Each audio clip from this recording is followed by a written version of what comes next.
Hello again and welcome to Pearl Magazine. Last week, the government unveiled its first budget under Chief Executive John Lee's leadership. Financial Secretary Paul Chan estimated a consolidated deficit of almost $140 billion for financial year 2022-23. Hong Kong will still suffer from a deficit in the next year. Despite this, Paul Chan offered some sweeteners and proposed a number of tax concessions to support local residents, businesses, and potential homebuyers. Alice Khan reports that not everyone is happy with it. On February 22, Financial Secretary Paul Chan unveiled his $761 billion budget with the aim to boost post-COVID economic recovery. 最關心嗰啲就消費券同埋長者生活津貼嗰啲咯，幾多啊？都係好似上次1萬蚊到啦。 As expected, the government handed out another round of consumption vouchers, but the value was halved from last year's $10,000 to $5,000 set to come out in April. Disappointed. We will expect to share better. Yeah. How much you? I just keep the remain unchanged the same. It's really fine. I didn't really get a job, and I'm just, I'm jobless at the moment. So I think 5,000 may help for like a month or two. 兩個主要原因嘅，一個咧就 You understand that intention of launching consumption vouchers was to do something to help with the poor economic performance. 幫下手使錢，咁咧就我哋見到 We see signs of economic revival. It's quite obvious in the F&B industry, but not so in the retail sector. And that is even worse for those in the export sector. 再差少少。 In the upcoming financial year, comprehensive Social Security assistance recipients will continue to receive additional allowance, which is half of their monthly standard amount. There will again be a 100% salaries tax rebate, but the maximum amount has been reduced to $6,000 from $10,000 last year. Also, homeowners will receive a rates concession of up to $1,000 for the first 2 quarters this year. Last year, homeowners enjoyed a rates concession for all 4 quarters. Meanwhile, the basic and additional child tax allowance will be increased from $120,000 to $130,000. While residential property prices fell by more than 15% last year, aspiring middle-class people like Iverson Chan hope the financial secretary will help them get on the property ladder. Iverson plans to buy his first flat before getting married, but he says the typical stamp duty of 4.25% is too high, and that has put him off. I'm looking for around 2-bedroom or 3-bedroom for family, and then that would cost around $10 million. Yeah. For this kind of size lump sum, the stamp duty is around $400,000. Over the past few months, different parties try to advocate the government to try to reduce the stamp duty or even like cut the stamp duty. But obviously, the stamp duty has been last for like over 10 years already. In order to help first-time homebuyers, for the first time in more than a decade, the financial secretary adjusted the different property value bands upon which the stamp duty is charged. It could save homebuyers up to 30% in stamp duty. For example, an $8 million flat used to cost homebuyers $300,000 in stamp duty. Now first-time homebuyers will be able to pay 20% less than before, saving them $60,000. In the past, a buyer needed to pay $90,000 in stamp duty for a $4 million flat. After the adjustment, buyers will pay $60,000 in stamp duty, saving them $30,000. The new scheme will cost the government $1.9 billion a year, but Iverson is disappointed. For the home buyers like me, aiming flats like over around $10 million, Actually, I can't actually benefit from the stamp duty reduction. I still have to pay around 400,000 stamp duty. He says he is looking for a unit at a prime location and wouldn't consider buying a cheaper flat.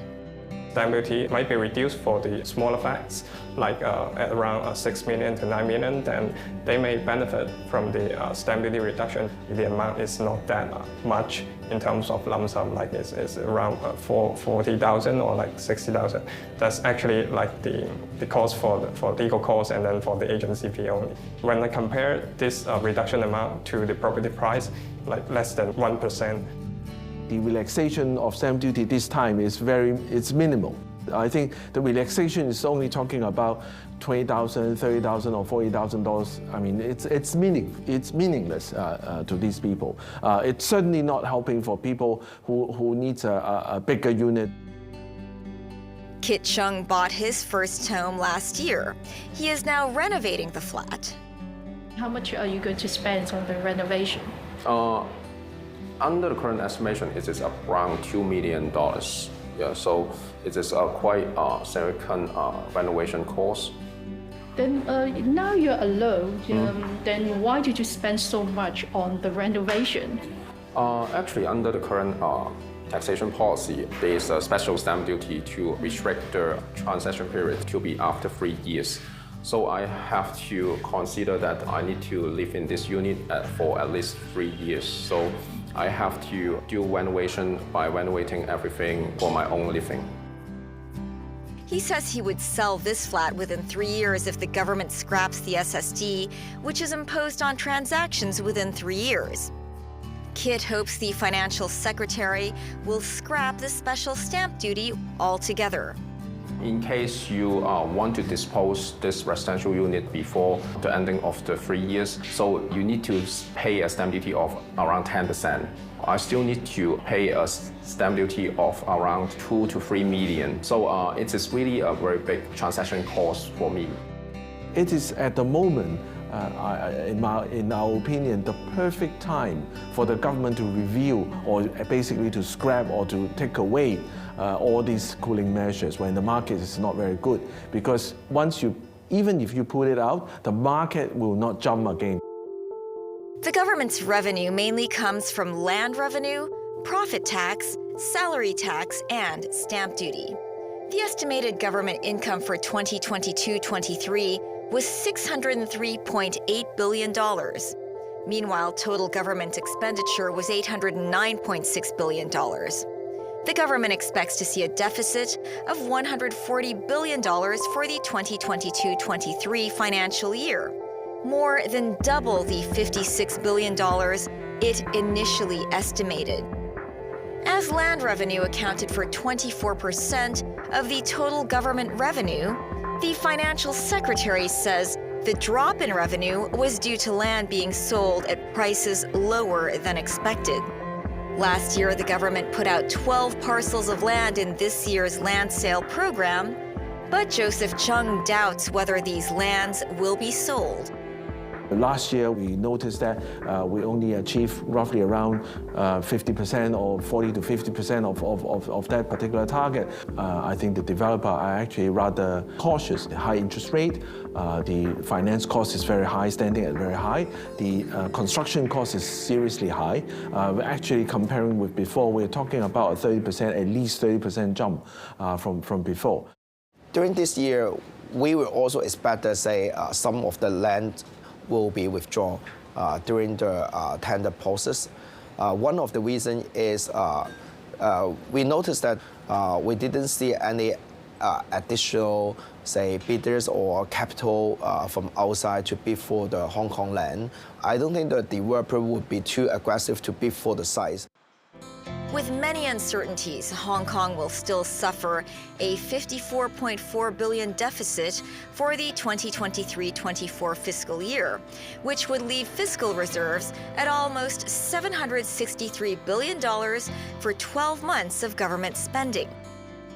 Carol Liu, chairman of the Institute of Taxation, says the city's fiscal situation is still healthy.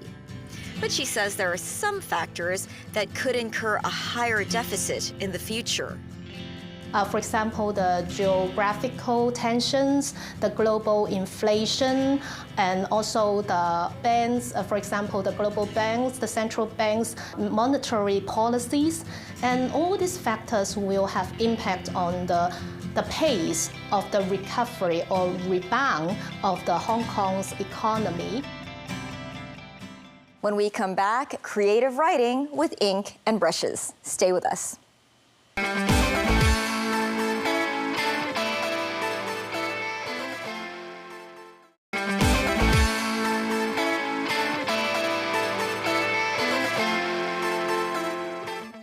Welcome back to Pearl Magazine.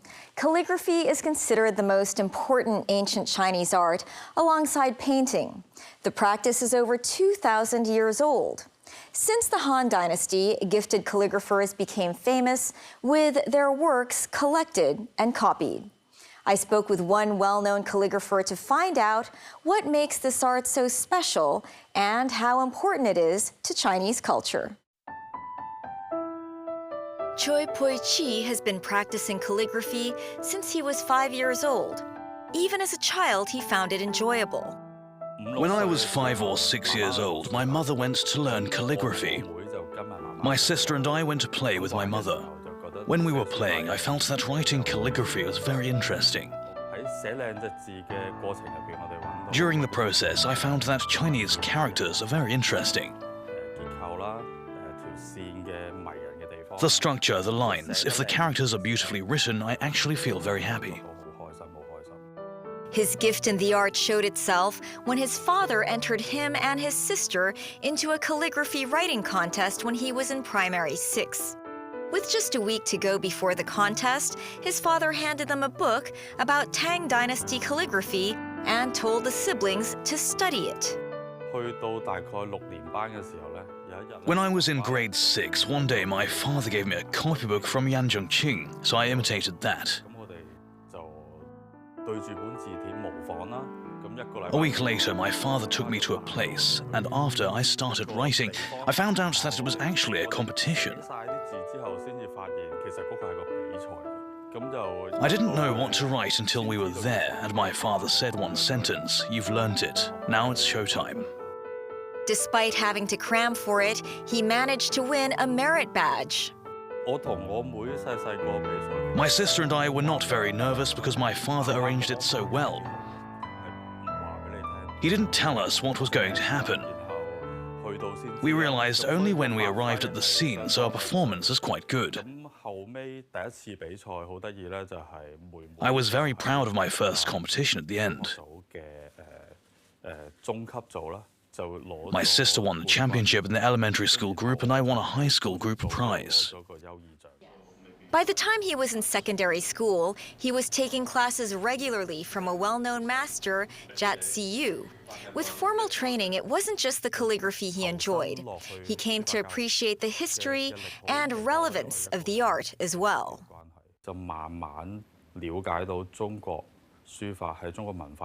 And I slowly learned the importance of the Chinese calligraphy and Chinese culture, how rich the content of Chinese calligraphy is. At the same time, I learned about calligraphers. In ancient times, how their life experiences changed their calligraphy, how the social atmosphere affected the development of calligraphy at that time. Pui-chi ended up pursuing a degree in fine arts and studied at the China Academy of Arts for his master's and PhD. He says the difference between calligraphy styles is personal. The Chinese believe calligraphy is capable of revealing a person's morals and temperament. Pui-chi says that before he even puts brush to paper, he takes time to fully understand what it is that he is writing.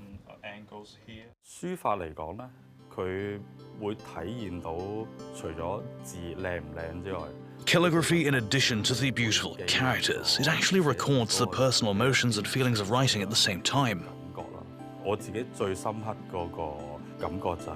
My deepest feeling is that when I saw the ancients' calligraphy, for example, he talked about such sadness and also about exciting things. Calligraphy will resonate with you and you will feel how sad it was as well as the excitement.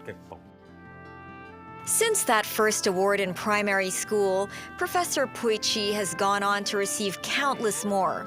His work has been collected and shown at the Hong Kong Museum of Art, the Ashmolean Museum of Art and Archaeology of the University of Oxford, among others.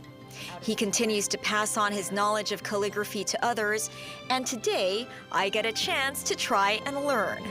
Can you teach me to write something simple? Oh, sure. I'm going to write 明珠.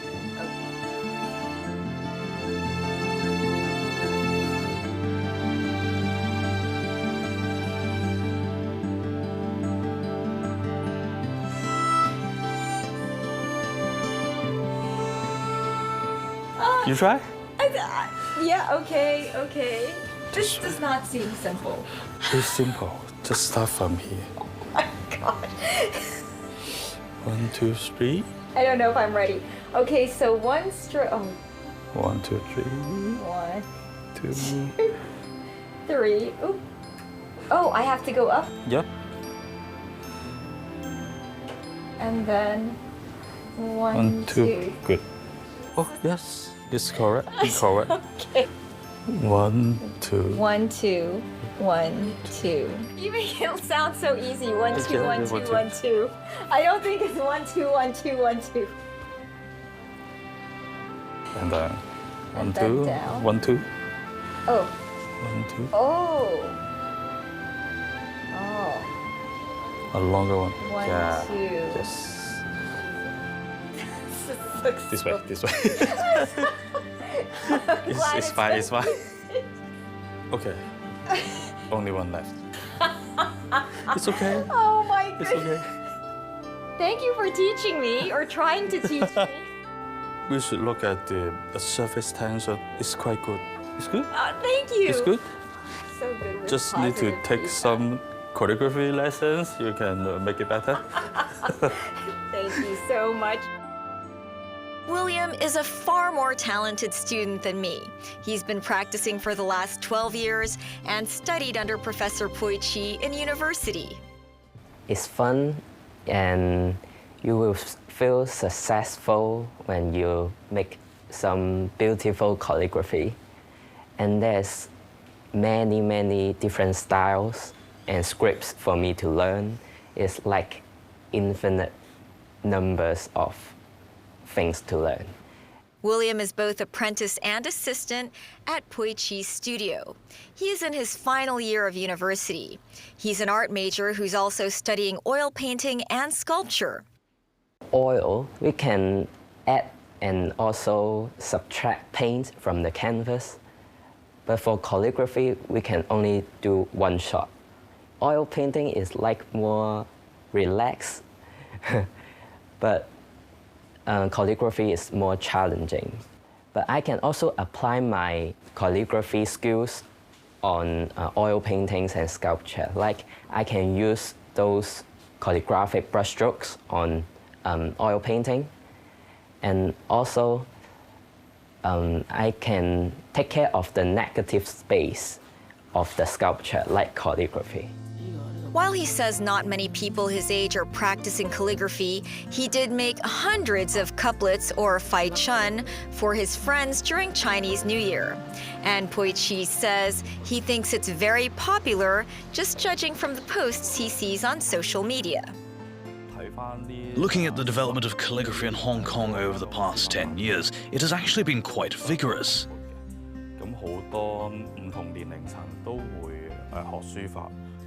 Many people of different ages are learning calligraphy. Maybe calligraphy is an important way to relieve the pressure of life for them. He stopped teaching at Baptist University a year ago, but continues to teach special workshops in calligraphy and Chinese ink painting.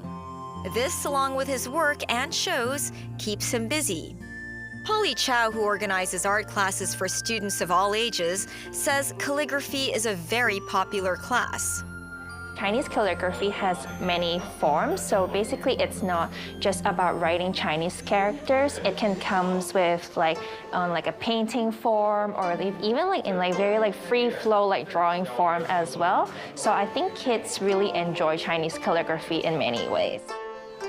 As an art that not only records words, but whose characters are figurative and not just phonographic, Chinese calligraphy lends itself to a pure blending of art and the written word. One of the many reasons this art is so important to the Chinese heritage and culture. I devoted myself to calligraphy teaching and I have very little contribution. I'm just one person, but it is a popular trend. It is actually quite helpful to the development of calligraphy in Hong Kong, and I am also happy for that.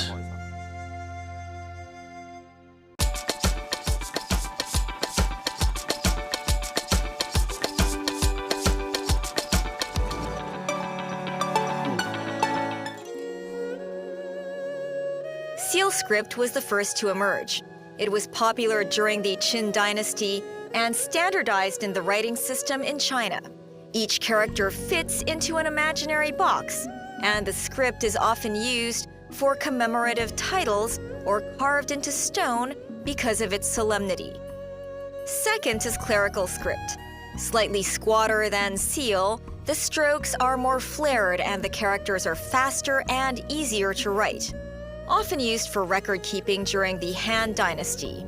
The name suggests that it was used by government clerks. Cursive script, the most expressive of the five, was initially used more for correspondence, an informal shorthand which gives the writer more freedom with a shape of character. By the 4th century, it evolved to be the choice of many master calligraphers to demonstrate their individuality. Running script combines the legibility of standard script with the expression of cursive script. It became popular during the Song Dynasty when the most famous calligraphers were adding their own personal style to the script.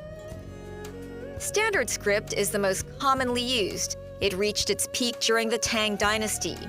We see this most today, and it is the most legible of the five. It is associated with the moral uprightness of the writer because of the emphasis on balance around the central axis of its form. Also important are the brushes made of different types of animal hair and thickness. The ink and ink slabs are also key, as is the paper, which should be of high quality, as absorption of ink has an impact of what the characters will look like. That's our show for this week. Join us on Pearl Magazine, same time next week. Bye for now.